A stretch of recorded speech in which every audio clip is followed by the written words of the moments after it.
je m'appelle Sarah. Je m'appelle Mélissa. Je m'appelle Kali. Je m'appelle Ella. Je m'appelle Vicky. Je m'appelle Loane. Je m'appelle Mélissa. Pourquoi avoir choisi de pratiquer le modern jazz ? Moi, quand j'étais petite, j'ai toujours aimé danser et du coup, mes parents m'ont inscrite. Et j'ai commencé par de la danse classique et puis plus tard, mon école de danse a proposé des cours de modern jazz et ça m'a plu, donc j'ai continué. Je fais de la danse du coup depuis que j'ai 7 ans et ma famille fait beaucoup de danse, du coup ça m'a beaucoup plu depuis petite. Et ma mère m'a directement inscrite à la modern jazz et du coup j'ai continué jusque mes 20 ans. Le modern jazz, je dirais que ça apporte de la rigueur, du sérieux et un certain esprit d'équipe parce qu'on en fait en groupe.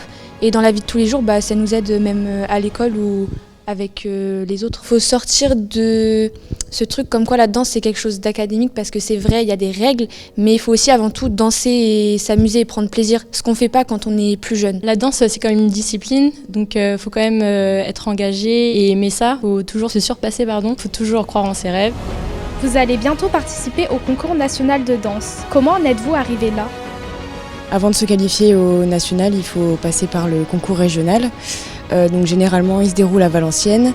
Et donc on passe sur scène, en groupe ou en solo, ou après il peut y avoir des duos. Le régional, en fait, c'est une pression parce qu'on a toute envie d'aller au national et on se dit c'est la première étape. Donc il faut vraiment la franchir et se motiver, répéter vraiment à fond chaque semaine. Et donc on se fait juger par des jurys, on a des notes qui nous sont attribuées sur notre performance, sur la technique, sur la musique, l'interprétation, etc. Selon la note, du coup, on a des prix et selon le prix, on est qualifié ou non au national. Donc nous, pour notre part, on a eu au régional un premier prix avec accès au concours national avec les félicitations et le coup de cœur du jury.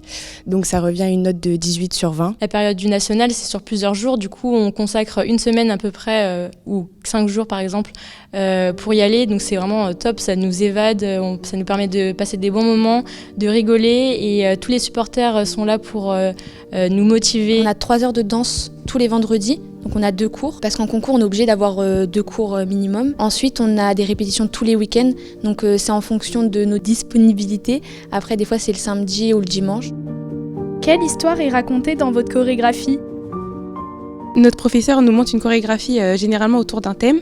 Et cette année, on a choisi le bal des folles, donc on se réunit en début d'année. Elle nous propose différentes musiques et ensuite on en choisit une et souvent elle est reliée à un thème. Donc le bal des folles, c'est un roman de Victoria Mas qui relate l'histoire des femmes à la fin du 19e siècle, vers le début du 20e siècle.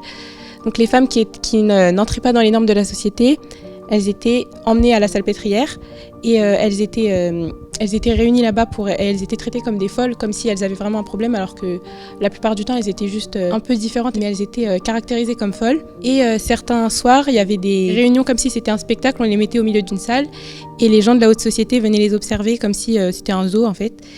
Et du coup, ça explique aussi notre tenue. C'est une tenue qui est assez simple, assez droite. On a essayé de retranscrire comment elle pouvait être habillée.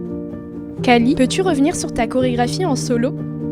Au concours régional, j'ai présenté un solo et donc j'ai sélectionné pour aller au concours national. C'est moi qui l'ai chorégraphié parce que c'était un solo libre et j'ai choisi ma musique aussi à côté.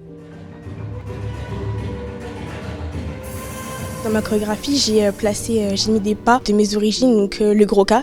C'est une danse guadeloupéenne. Je raconte un peu comment je ressens la danse. C'était pour mettre aussi mon univers dans la danse et montrer qui j'étais à travers ma chorégraphie. Comment est l'ambiance au sein de votre groupe ? Notre groupe s'est formé cette année, donc au départ on n'était que quelques-unes ensemble et puis au final on s'est toutes rejointes. Et malgré ça on arrive quand même à être unis, soudés.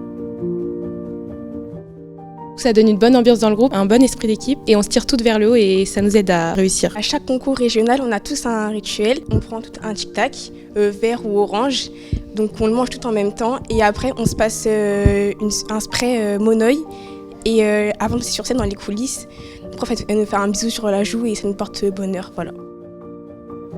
Quelles sont vos attentes ?